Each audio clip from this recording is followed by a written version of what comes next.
ദൈവം തമ്പുരാൻ ഒപ്പിട്ട ഒരു സർട്ടിഫിക്കറ്റാണ്.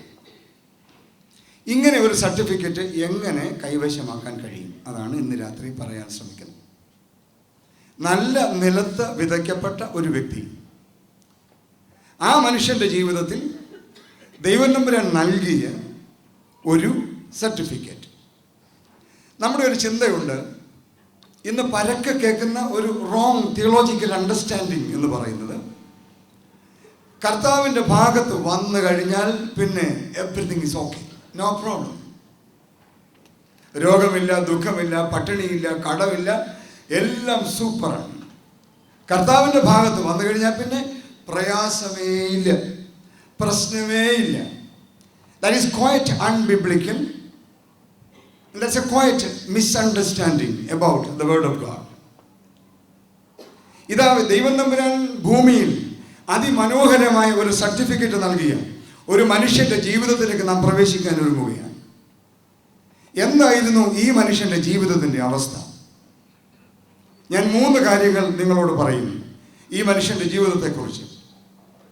എല്ലാറ്റിനും ഒരു വാക്കാണ് ഇന്നത്തെ എൻ്റെ സന്ദേശത്തിൻ്റെ ആകെ തുക എന്ന് പറയുന്നത്. വിശുദ്ധി എന്നതാണ് വാക്ക്.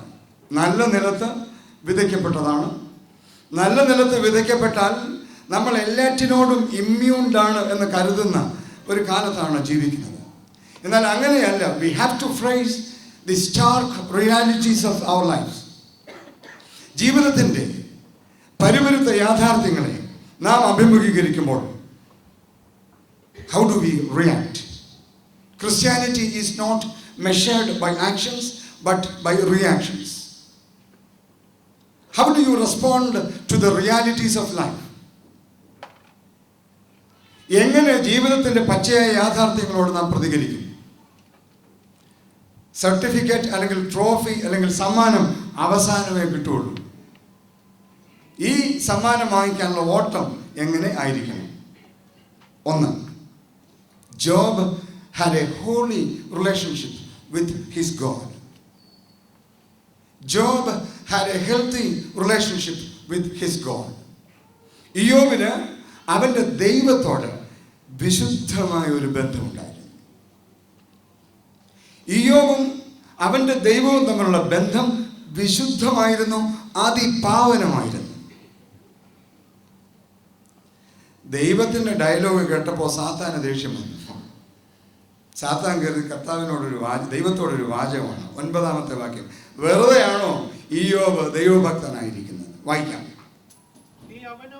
നീ അവനും അവന്റെ വീട്ടിനും അവനുള്ള സകലത്തിനും ചുറ്റും വേലി കിട്ടിയില്ലേ? നീ അവന്റെ പ്രവൃത്തിയെ അനുഗ്രഹിച്ചിരിക്കുന്നു. അവന്റെ മൃഗസമ്പത്ത് ദേശത്ത് പെരുകിയിരിക്കുന്നു. തൃക്കൈ നീട്ടി അവനുള്ളതൊക്കെ ഒന്ന് തൊടുക, അവൻ നിന്റെ മുഖത്ത് നോക്കി നിന്നെ തിരിച്ചു പറയും. ദൈവം പറഞ്ഞു, എൻ്റെ ദാസനായ ഇയ്യോബിനെ പോലെ ഒറ്റ ഒരുത്തനെ ഭൂമിയിൽ കാണാനില്ല. സാത്താൻ പറഞ്ഞു, അതങ്ങ് മനസ്സിൽ വെച്ചാൽ മതി. അവൻ ദൈവത്തെ വിളിക്കുന്നത് വലിയ കാര്യമൊന്നുമല്ല. ജോലി, വേലി, സമ്പത്ത് എല്ലാം കൊടുത്താൽ ഏതവനാ നിന്നെ വിളിക്കാത്തത്? നിനക്ക് തൻ്റെ ഉണ്ടോ? തൃക്കൈ നീട്ടി അവനെ തൊട്ട് നോക്കും, വിവരം അറിയും. സാത്താൻ ദൈവത്തോട് പറയാം. സാത്താൻ്റെ ആർഗ്യുമെന്റിന്റെ തീസിസ് എന്താണെന്ന് ചോദിച്ചാൽ, മനുഷ്യൻ ദൈവത്തെ വിളിക്കുന്നത് കാര്യസാധ്യത്തിന് വേണ്ടി മാത്രമാണ്. ഈ ഭൂമിയിൽ മനുഷ്യൻ ദൈവത്തെ വിളിക്കുന്നത് കാര്യസാധ്യത്തിന് വേണ്ടി മാത്രമാണ്. I challenge you, can you touch him? നിനക്ക് തൊടാവോ അവനെ? വിവരം അറിയും എന്നാ സാത്താൻ ദൈവത്തോട് പറഞ്ഞത്. തൃക്കൈ നീട്ടി അവനെ ഒന്ന് തൊട്ടാൽ നിന്റെ മുഖത്ത് നോക്കി അവൻ നിന്നെ തിരിച്ചു പറയും. നീ എത്ര നാള് അവന് നല്ല ജോലിയും അവൻ്റെ സമ്പത്തും അവന് വേലിയും കെട്ടി സൂക്ഷിച്ചാൽ അവൻ നിന്നെ വിളിക്കും. എന്തെങ്കിലും നീ കൈ നീട്ടി അവനെ തൊട്ടാൽ നിന്റെ മുഖത്ത് നോക്കി അവൻ നിന്നെ തിരിച്ചു പറയും. അപ്പൊ സാത്താന്റെ ആർഗ്യുമെന്റ് എന്താണെന്ന് ചോദിച്ചാൽ, മനുഷ്യൻ ദൈവത്തെ വിളിക്കുന്നത് കാര്യസാധ്യത്തിന് വേണ്ടിയാണ്. ഇന്ന് നമുക്ക് പറ്റിയിരിക്കുന്ന ഏറ്റവും വലിയ അപകടം, ആധ്യാത്മിക രംഗത്ത് പറ്റിയിരിക്കുന്ന ഏറ്റവും വലിയ അപകടം, എന്തിനാ പ്രാർത്ഥിക്കുന്നത്? ഒരു കാര്യം സാധിക്കാനുണ്ട്. അത് തെറ്റായ ഒരു ധാരണയാണ്. വേദപുസ്തകത്തെക്കുറിച്ചും ദൈവത്തെക്കുറിച്ചുള്ള അറിവുകേടാണ്. ദൈവത്തെ വിളിക്കുന്നത് കാര്യം സാധിക്കാനല്ല. ദൈവത്തെ വിളിക്കുന്നത് കാര്യം സാധിക്കാനാണ് എന്ന് പറയുന്നത് സാത്താനാണ്. ഉടനെ ദൈവത്തിന് ദേഷ്യം വന്നു. കൊച്ചു കാര്യമാണോ? സാത്താൻ കയറി ദൈവത്തെ അറ്റാക്ക് ചെയ്താൽ ദൈവത്തിന് അതിനേക്കാൾ ദേഷ്യം വന്നു. 12ാമത്തെ വാക്യമായി ദൈവം സാത്താനോട് ഇതാ അവനുള്ളതൊക്കെയും നിന്റെ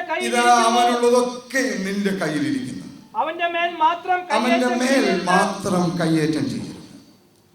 അപ്പൊ ദൈവം പറയാണ്, നീ അങ്ങനെ എന്നെ കയറി ചലഞ്ച് ചെയ്യണ്ട. ഒരു കാര്യം ചെയ്യാം, ഇതാ ഇയ്യോബ് നിന്റെ മുമ്പിൽ ഇരിക്കുന്നു, പക്ഷെ അവനെ മാത്രം തുടരുത്. അവന്റെ സമ്പത്ത് മുഴുവൻ നിന്റെ മുമ്പിൽ ഞാൻ വെക്കാൻ പോവുകയാണ്. അപ്പോൾ ആരാണ് ഇയ്യോബ്? അവന്റെ സാമ്പത്തിക സ്ഥിതി എന്നറിയണ്ടേ? നമുക്ക് അവന്റെ ബാലൻസ് ഷീറ്റ് ഒന്ന് നോക്കാം. ഇയ്യോബിന്റെ ബാലൻസ് ഷീറ്റ് ഇയ്യോബിന്റെ പുസ്തകം 1-ാം അധ്യായത്തിൽ രേഖപ്പെടുത്തി വെച്ചിട്ടുണ്ട്. 2 മുതലുള്ള വാക്യങ്ങൾ ഒരാൾ വായിച്ചാൽ അന്നേരം ബാക്കിയുള്ളൊരു പുസ്തകം നോക്കരുത്. പുസ്തകമൊക്കെ നിങ്ങളുടെ തന്നെയല്ലേ? കുഴപ്പമില്ല. അപ്പൊ അവിടെ തന്നെ ഉണ്ട്. ഇത് വായിക്കുന്നത് കേട്ടോണ്ട് എന്നെ നോക്കിയിരുന്നത്. ഓക്കെ, ശ്രദ്ധിച്ച് കേട്ടോണേ. കണക്ക് മോശമാണെന്നതിലും ശ്രദ്ധിച്ച് കേട്ടോണം. അവന് 7 പുത്രന്മാരും 3 പുത്രിമാരും ജനിച്ചു. മക്കൾ എത്ര? 10. മിടുക്കരാണ്. ഓക്കെ. അവന് 7000 ആടും. 7000 ആട്. എത്ര ആടുണ്ടായിരുന്നു? 7000. 7000 ആടിനെ ഒരുമിച്ച് കണ്ടുള്ളൂ. ഇവിടെ കണ്ടാണ് അല്ലേ? ധൃതി വെക്കണ്ട, നമ്മൾ പതുക്കെ കണക്കെടുത്ത് വരുന്നേ. മക്കളെത്ര? ഞാൻ ഇടയ്ക്കിടയ്ക്ക് ചോദിച്ചുകൊണ്ടിരിക്കും. 10 മക്കൾ. ആണെത്ര?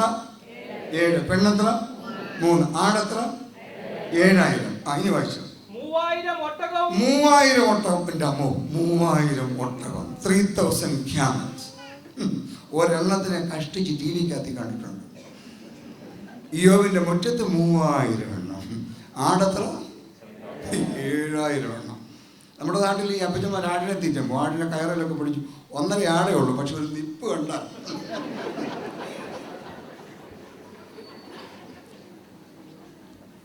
ഇയ്യോബിനെ ഒന്ന് മനസ്സിലായോ നിങ്ങൾക്ക്? ആരാ പാർട്ടി? 10 മക്കൾ, 7 ആണ്, 3 പെണ്ണ്, 7000 ആട്, 3000 ഒട്ടകം. 500 ഏർ കാള. What do you mean by that? 500 പേർ കാള, അതായത് 1000 എണ്ണം. ഓക്കെ. 500 പെൺകഴുതയുമായ മൃഗസമ്പത്ത്. ഓക്കെ. ഏറ്റവും വളരെ ദാസജനവും ഉണ്ടായിരുന്നു. നമുക്ക് ഇയ്യോബിന്റെ വീട്ടിൽ, നിങ്ങൾ ഈ പുസ്തകത്തിൽ നോക്കിയിരുന്നൊന്നും കാണത്തില്ല കേട്ടോ. നമുക്ക് ഇയ്യോബിന്റെ വീട്ടിലോട്ട് പോകാം. ഇവിടെ ഇരിക്കരുത്. ഓക്കെ, നമുക്ക് ഇയ്യോബിന്റെ വീട് നോക്കാം. മക്കൾ 10. 7 ആണ്, 3 പെണ്ണ്.